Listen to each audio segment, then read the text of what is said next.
Hi everyone, I'm Brooke and this is Ammon Acres.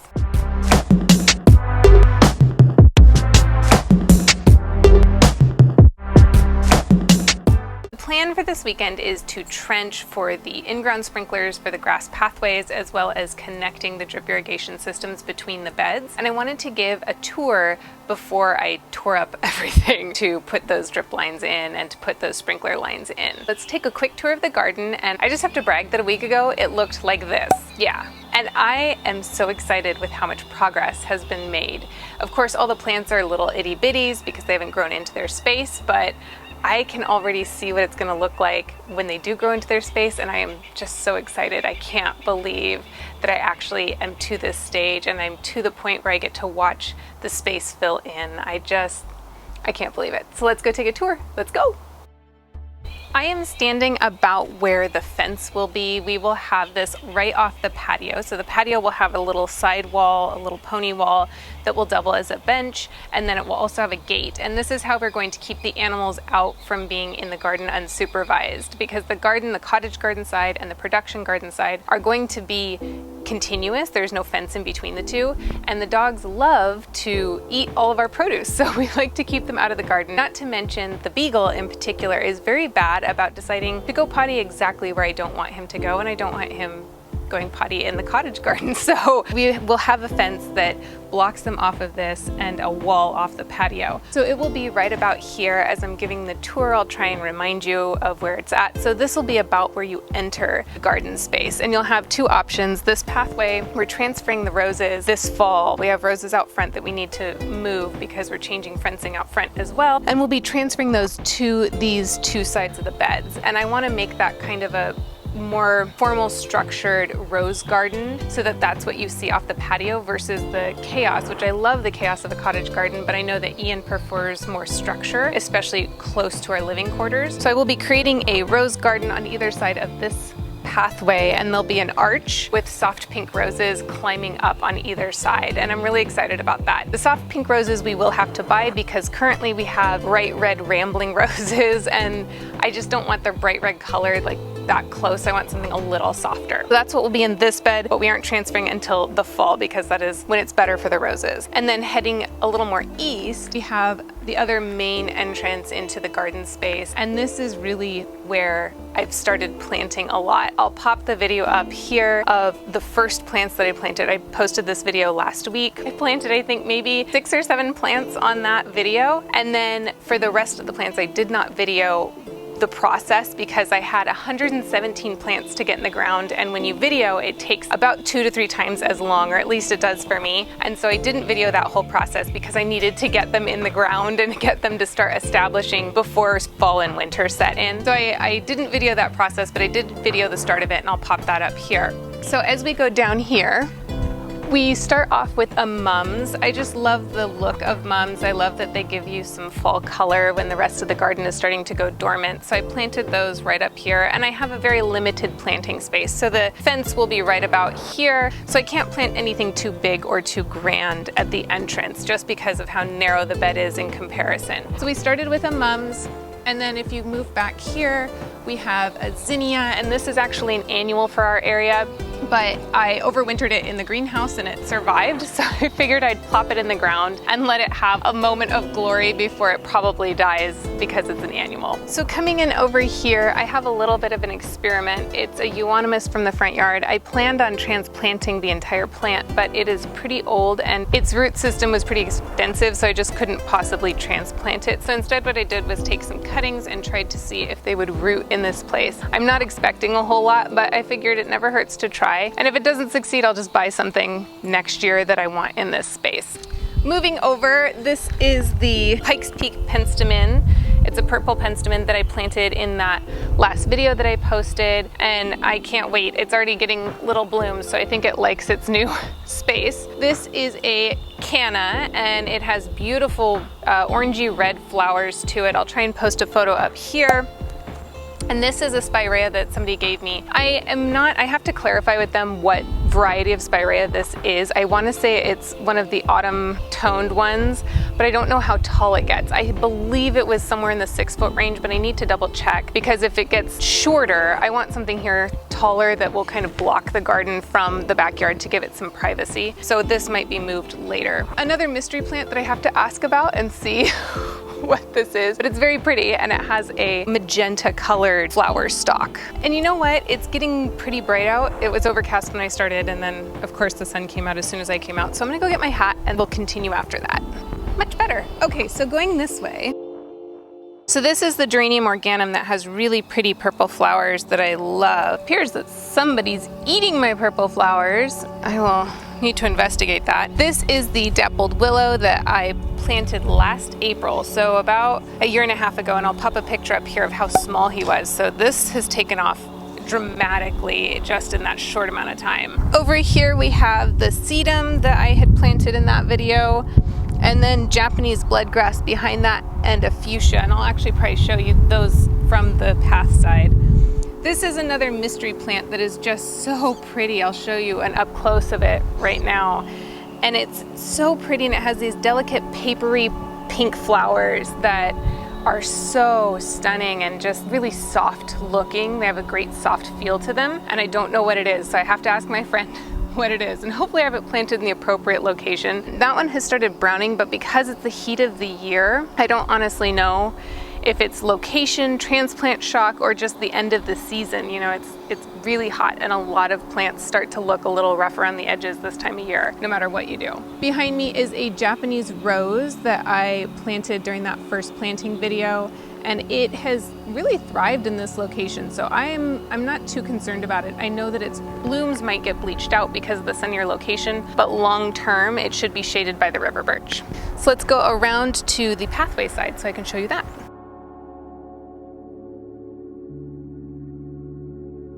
So this is a set of sedums that I planted. My plan for them is ultimately to have them draping a little bit over the stones to just soften up this corner a bit. The dappled willow, I feel, softens up the pathway quite a bit, and so I wanted to have something similar going on in this corner. And then over here we have a plumbago, and that was kind of the same idea. I wanted it to soften up the edge just a bit, and so I'm looking forward to seeing it turn like those beautiful purple flowers out next year. This year I don't think I'll be getting any because it's so small. Moving on down the line, we have a fuchsia here that is, let's see, the exact type, Tom Thumb.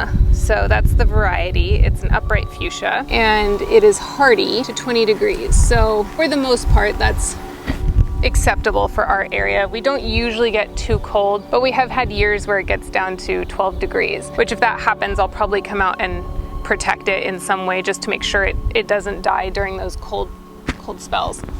Then this is the Japanese bloodgrass that I showed you on the other side, and the Japanese rose. This is a pineapple salvia.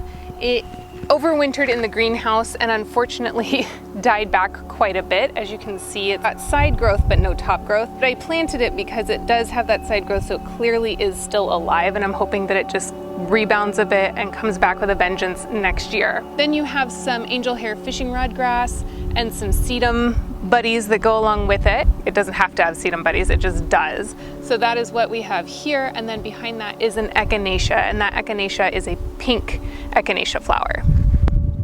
So over in this area I also have the white-edged princess lily, which it struggled a little bit in its pot this year, but ever since planting it about a week ago, it's been doing really well. So I'm hoping that it likes this location. You'll see the river birch behind me. We do need to trim up some leaves. We're waiting for the dormant season. And we also had read that tree trunks actually need their limbs in order to grow strong, so you shouldn't trim them up entirely to the height you want. You should do it gradually over time. So that is why this is so low over the path. Long term, it will be trimmed up. And then at some point I need to decide what I want to plant here. I would prefer to have a large shrub. It provides privacy to the garden space because I kind of want this to be a secretive hidey hole rather than exposed to the yard.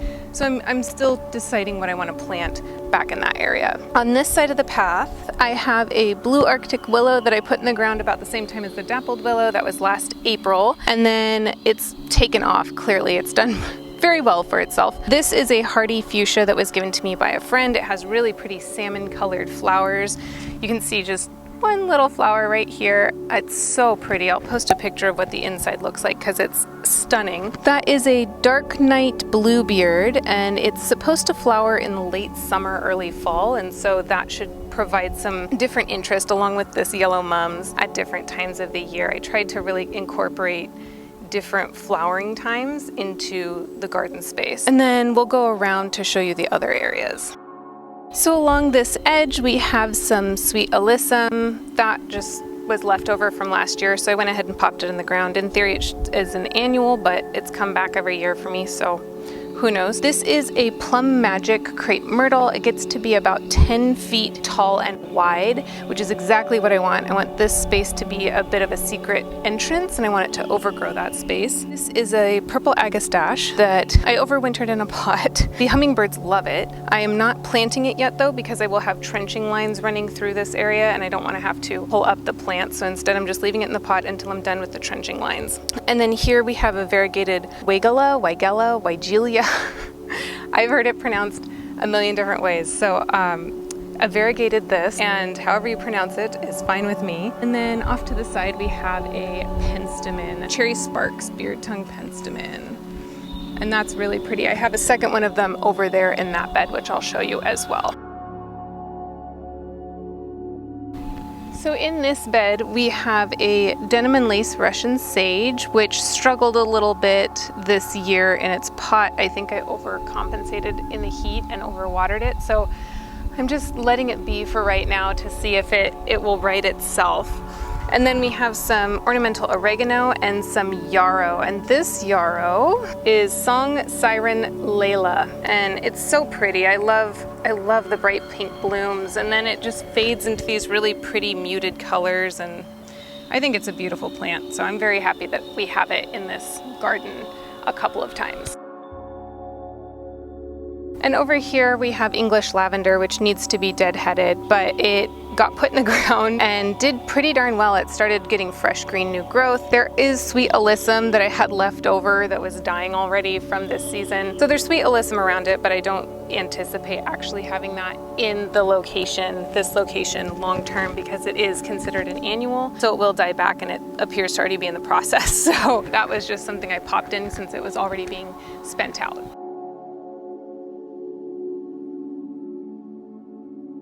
So behind me I have Shasta daisies. They are spent for the year. I do have a couple of buds that might pop out before the summer is over, but I don't have high hopes. I have an aster behind it that's a beautiful purple, and then candy tuft as well. I have an ember wave arborvitae that will eventually reach about 25 feet tall and 8 feet wide. So long term, God, this audio with the wind is probably just fantastic. But long term, I anticipate I will have to adjust this bed as it grows out. For now though, to fill out the bed, I have Japanese bloodgrass, some plumbago, and then I also have spirea, which this is another one I have to check on how tall it's going to get. I want it to be about 6 feet tall to give this a private area. Long term, my vision for this space is a enclosed little outdoor room. I'm gonna have a bistro table in there, and it's just going to be kind of separate from everything else.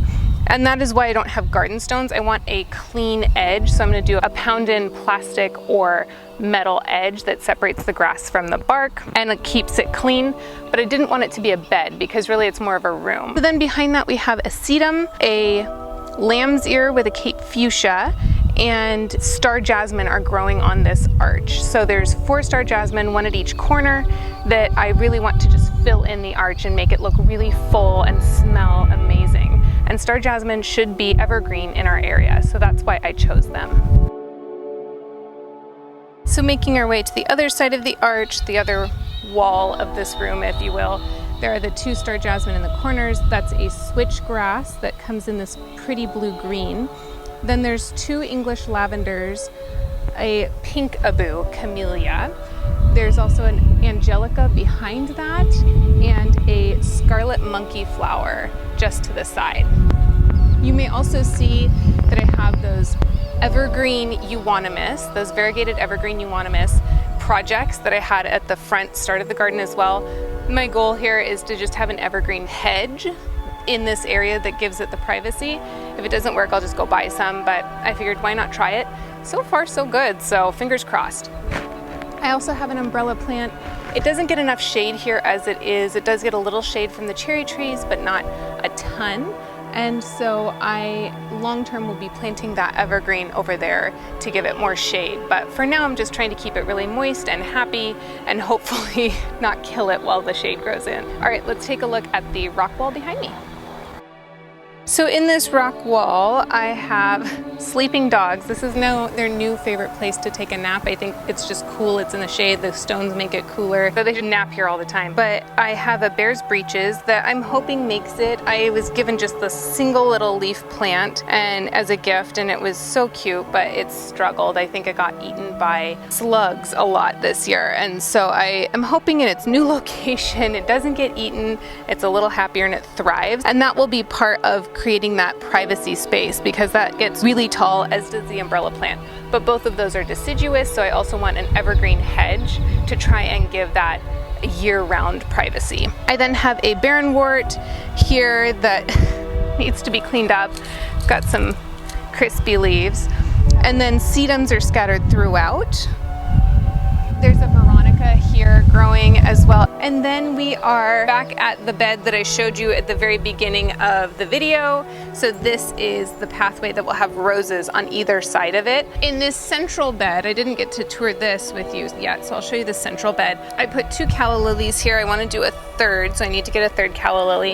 It's the end of the season for them here, so I'm not too concerned about their yellow leaves. They also might have transplant shock, so I'm just trying to give them a little bit of TLC and make sure that I'm not over or underwatering them because they don't like either. Then I have a Japanese anemone and a verbena, some sedum, wire hair grass, a summer wine yarrow, which I planted in that first plantings video, a fuchsia which has struggled and I'm pretty sure is dead, so I need to replace it with another fuchsia, another cherry sparks penstemon, lobelia hardy, fuchsia, and variegated irises, and a lamp that I knocked over, variegated irises, mullein, another spirea, and some annual sweet alyssums. So that covers it for this side of the garden. I also have an east side garden that's on the other side of the 6-foot pathway that we planned, and that has additional plants, so I will show you those as well. Let's go.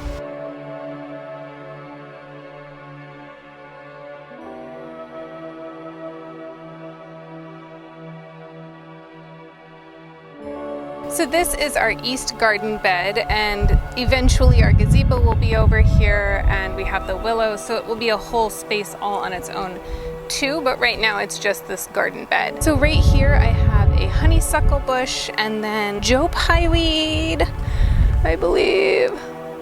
Yes, so this is Joe Pye weed, and it seems to be struggling a little bit, so I'm gonna needs water potentially. Okay, so Joe Pye weed. I have my liatris. If you watched any of my container gardening videos, you know that these things have struggled because, you know, they were in a pot for far too long. I have a glory bower, a mums, another sedum, wire hair grass, a penstemon, and a daphne.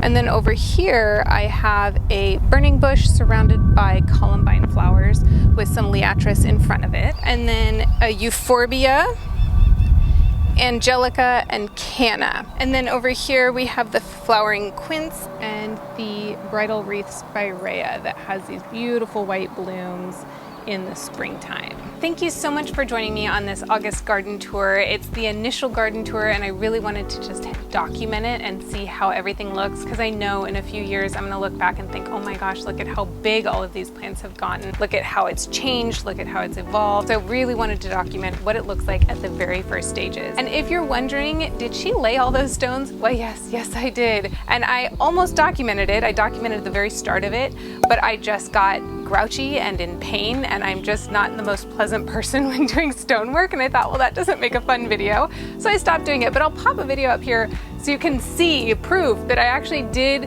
start to document it, and I just decided it's not worth it. I just want to get it done as quickly as possible rather than documenting it, because documenting it usually multiplies the amount of time something takes me about 2 to 3 times, because you're moving the camera around to get interesting shots and different angles so that people can see what you're doing. If you like this video, go ahead and hit the thumbs up down below, subscribe, hit that bell notification if you want to be notified about new videos that come out, because that's how the YouTube algorithm works. And until next time, I will see you in the next video. Bye!